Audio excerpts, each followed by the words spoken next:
Another example for law of cosines would be when we don't have any angles that are given to us and we know all the sides. So let's take a look at this. We know side little a is 16, side little b is 15, and we know side little c is 14. We don't know any angles. So if we take a look back at the three choices for law of cosines, we want to use the one that will find us the biggest angle. So looking at the side, 16 is the biggest. Side little a, which means angle A is the biggest, which means you use the first choice.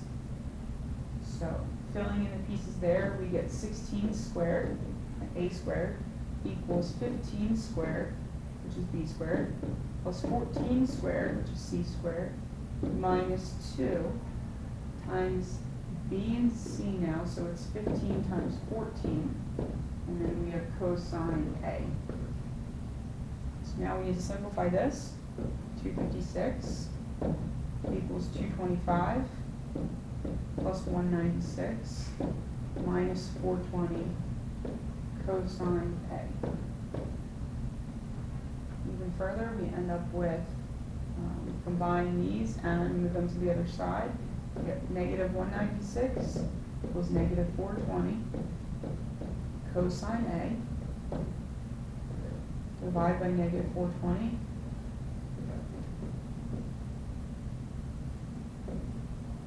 And we get 7 over 15. If you wanted to make it a decimal, you can. It's just repeating.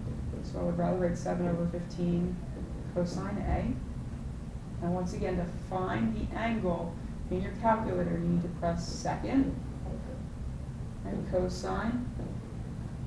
And then you're going to type in that fraction 7 divided by 15.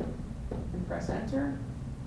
And that will give you angle A, which is equal to 62.18 degrees. Once again, once you've used law of cosines one time, then you can switch back to law of sines and use law of sines to find the rest of the information. So since we know angle A, we know side A, that would be our complete family here. So switching back to law of sines, we have 16 over sine 62.18 is equal to, and now we're going to want to find the smallest angle, or use the small side, so that would be 14 over sine C. Cross multiply and divide, we find that angle C is equal to 50.7 degrees. Lastly, we need to find the last angle, which is angle B. Take 180, subtract the two angles that we have. And we find that angle B is equal to 67.12 degrees. That makes sense that they're all pretty close, the angles, because the sides are all very close together.